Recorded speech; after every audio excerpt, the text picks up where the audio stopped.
Why was it so stellar? They really found a sweet spot here.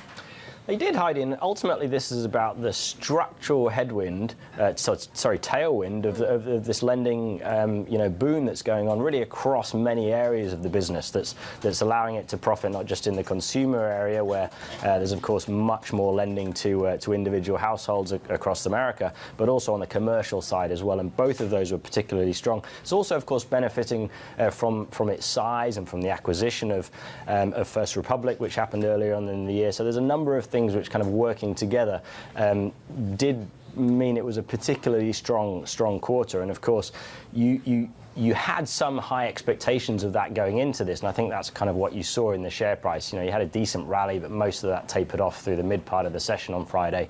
The stock finished, reasonably flat. But so there is a sense that, expectations were high. Perhaps in a lot of those areas they have been delivered. But, looking across the board at some of the other banks and Citigroup, some of those credit card data that we saw, a huge jump there. There are other areas that are also doing well. So it has been a pretty decent start for the banks this quarter. There are areas of concern as well, right? Like loan losses, for example. How much of what happens to these banks depends on the trajectory of the Fed?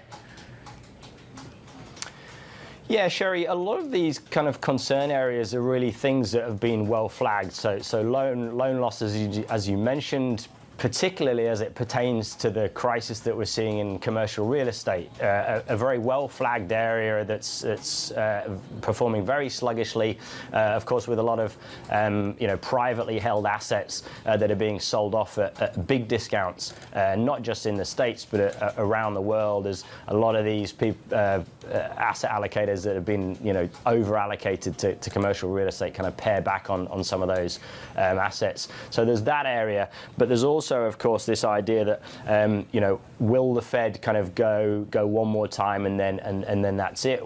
Are we at the top of the cycle? And of course if that kind of plays into next year, then you remove one of the big tailwinds that's provided the structural kind of weight behind this rise in lending, and of course the net interest income, which has performed so well recently. So there's a lot of expectations that are being recalibrated here on looking already into the start of next year and further on into the year, when you might have a situation where the Fed is reasonably benign and you don't have that big tailwind that you've had over the last 12 months.